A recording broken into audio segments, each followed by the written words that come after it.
अंधेरों की राह में किस्मत के साथ में एक जहाज चला था दूर आसमान में। पर कौन जानता था कि सफर ही बन जाएगा उनका इम्तिहान।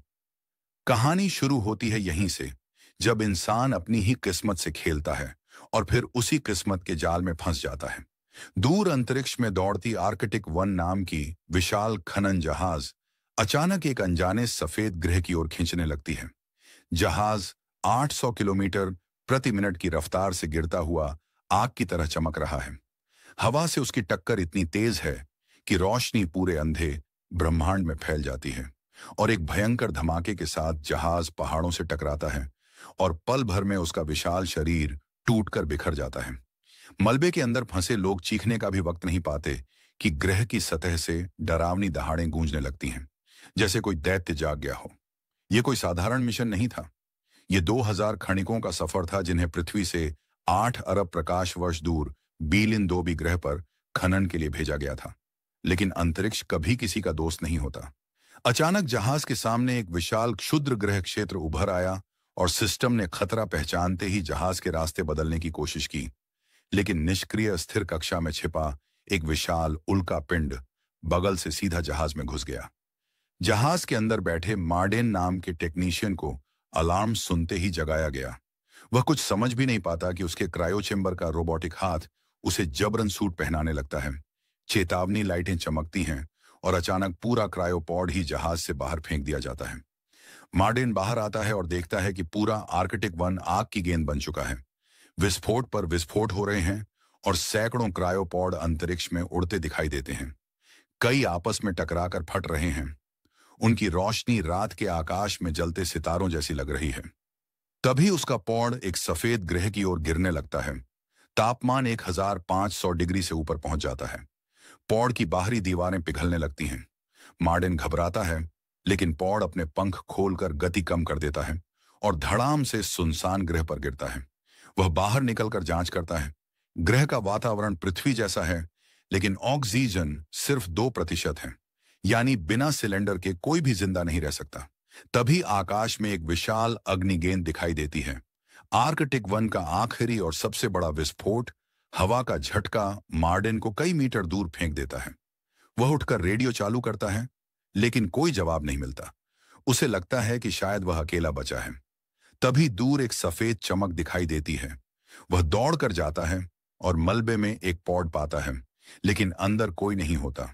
सिर्फ एक फटा हुआ ऑक्सीजन पैक और उस पर गहरे पंजों जैसे निशान। कुछ ही देर में उसे एक और जीवित इंसान मिलता है, शेट नाम का कम्युनिकेशन इंजीनियर, जो ग्रह पर एक अस्थायी संचार स्टेशन बना रहा था ताकि वह पृथ्वी को SOS भेज सके। शेट बताता है कि यह दुर्घटना असल में दुर्घटना नहीं थी। कंपनी ने पैसे बचाने के लिए जहाज का रास्ता छोटा कर दिया था और उसी शॉर्टकट ने सबको मौत के मुंह में धकेल दिया। सबसे बुरी बात, पृथ्वी तक संदेश पहुंचने में 8 महीने लगेंगे और बचाव दल को आने में पूरे 2 साल। मार्डेन ये सुनकर टूट जाता है, लेकिन दोनों काम में लग जाते हैं। तभी अचानक शेड गायब हो जाता है। मार्डेन ढूंढने की कोशिश करता है, लेकिन रेडियो में सिर्फ अजीब आवाजें आती हैं। इसी बीच उसका ऑक्सीजन 36% रह जाता है और सिस्टम उसे बताता है कि 4 घंटे में वह मर जाएगा। उसे पता चलता है कि एक सप्लाई स्टेशन गिरा था जो सिर्फ 3 घंटे दूर है। वह तुरंत निकल पड़ता है, लेकिन तभी रेडियो में एक और आवाज आती है। जिंजा नाम की एक महिला जो अपने पॉड में फंसी है और कहती है कि उसके पॉड में अतिरिक्त ऑक्सीजन है। मार्डेन दिशा बदलता है, लेकिन तभी आसमान अंधेरा होने लगता है और आसपास अजीब सरसराहट। सिस्टम चेतावनी देता है, कोई तेजी से चलती वस्तु पास आ रही है। तभी ऊपर से एक चमकदार फ्लेयर गिरती है और उसमें एक विशाल डरावनी आकृति दिखती है। इस ग्रह पर भयानक जीव मौजूद हैं। मार्डेन जान बचाकर भागता है, लेकिन पैर फिसलने से एक गहरी दरार में गिर जाता है। सौभाग्य से जिंदा बचता है, मगर दैत्य उसे सूंघकर ऊपर पहुंच जाता है, लेकिन दरार में आने के लिए बड़ा होता है। मार्डेन भागकर दूसरी तरफ निकलता है और सामने भयानक नजारा देखता है। सैकड़ों पॉड जमीन पर बिखरे हैं और कई जीव उन्हें एक एक करके फाड़ रहे हैं। अचानक रेडियो में शेड की चीख आती है।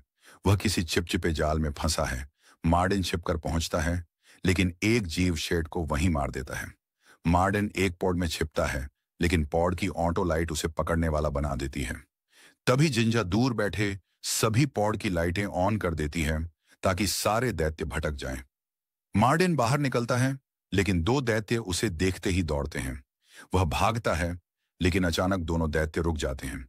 जमीन कांपने लगती है और धरती फटकर एक विशाल रेत का राक्षस बाहर आता है, इतना बड़ा कि बाकी दैत्य उसके आगे छींटियां लगें। वह मार्डिन को पूरा निगल लेता है। अंदर दाब इतना बढ़ता है जैसे शरीर पत्थर के नीचे दब गया हो। लेकिन मार्डिन अपने सूट का इलेक्ट्रिक हार्ट शॉकर ऑन करता है। राक्षस झटका खाकर उसे बाहर उगल देता है। अब उसका ऑक्सीजन सिर्फ 5% है। वह जान लगाकर जिंजा की ओर दौड़ता है। चमकते कीड़े वाले अंधेरे रास्तों से गुजरकर आखिरकार उसे ढूंढ लेता है। वह झिंझा को बाहर निकालता है, उसका ऑक्सीजन जोड़ता है, उसकी घायल टांग को दवा से ठीक करता है और दोनों साथ निकल पड़ते हैं। पीछे से दैत्य फिर आ जाते हैं। दोनों भागते हैं और जलते मलबे के बीच एक छिपा सप्लाई स्टेशन ढूंढ लेते हैं। वे अंदर घुसते हैं और एक दैत्य दरवाजे में फंसकर 2 टुकड़े हो जाता है। वह समझते हैं कि अब सुरक्षित हैं, लेकिन अंधेरे में एक और विशाल जीव दिखाई देता है। वे सप्लाई रूम में छिपते हैं, लेकिन यह भी हमेशा नहीं चलेगा। तभी मार्डिन को दीवार पर एक पुराना पॉड दिखता है जो भारी वस्तु की तरह गिर सकता है। वह पॉड में जाता है और कहता है कि जिंजा उस दैत्य को इस तरफ खींचे। जैसे ही दैत्य पास आता है, वह पॉड को लॉन्च करता है और पॉड जोरदार धमाके से दैत्य पर गिरकर उसे झपटा कर देता है।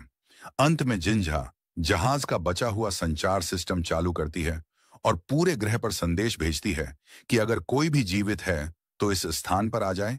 और यही है इस रोमांचक साइंस फिक्शन कहानी का अंत, जहां इंसानियत, जीवटता और जीवित रहने की आखिरी कोशिशें हमें याद दिलाती हैं कि ब्रह्मांड चाहे कितना भी बड़ा क्यों ना हो, इंसान उम्मीद के बिना जी नहीं सकता।